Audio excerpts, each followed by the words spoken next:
Friday of February and we're busy underway with our work for the morning. Breakfast is done, some of our chores are started up, and now it's time to get ready for our dinner meal. So we're following Mrs. Harland's receipt for cheese fingers, which I find most agreeable. But you have to eat them when they're hot, they're no good saved over. Let's see, for this receipt you'll need the following things. Good pastry, grated cheese, pepper and salt, and a beaten egg. Let's begin, shall we? The receipt calls for us to cut our pastry into strips 3 inches long and 2 inches wide, then fill them and then bake them. And that seems tedious to me, so don't tell Mrs. Harland, but we're not going to do that. I've got my pastry rolled up nice and thin here. The first thing I have to do is strew over it with grated cheese. Some cheese I grated this morning that was left over from last summer's making. I have often been heard to account that cheese is one of the best things on God's green earth, and I like to find any way that I can to incorporate it into my cookery. A little cheese, a very little salt. The cheese is quite salt, so it doesn't need much salt. And a good dash of pepper.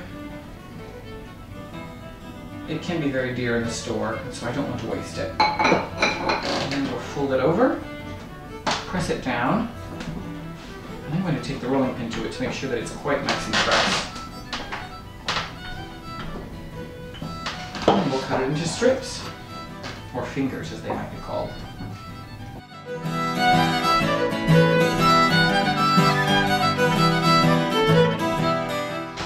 Alright, that's our last one folded over and cut. Now the next step is to take some beaten egg and we'll brush them over the top with that as well. That will give them a nice golden color that will be quite agreeable. So I'll just take my brush here and brush a little beaten egg onto the top of them and strew them over with some more of our grated cheese. And then they'll go into a quick oven and cook fairly quickly. The pastry is quite thin, so it won't take too long to bake.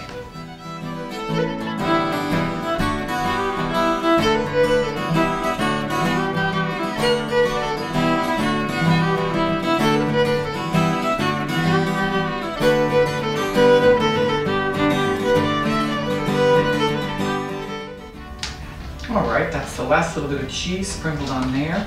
These are ready for a quick oven. Truth to tell, I do prefer a slow oven myself, but needs must. Alright, let's get these in there so we can enjoy them sooner rather than later.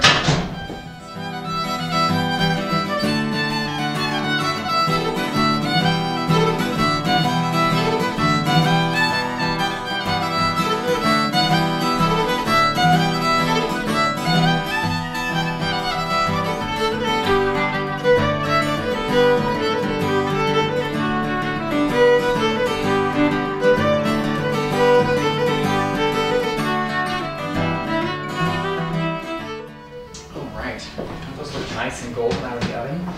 Now, Mrs. Harland recommends that we serve them up and plate them in a log cabin style. So I'm just going to loosen the pan here first so that cheese is caught a little bit, so we don't want to have that getting in our way. And then I'll start stacking them.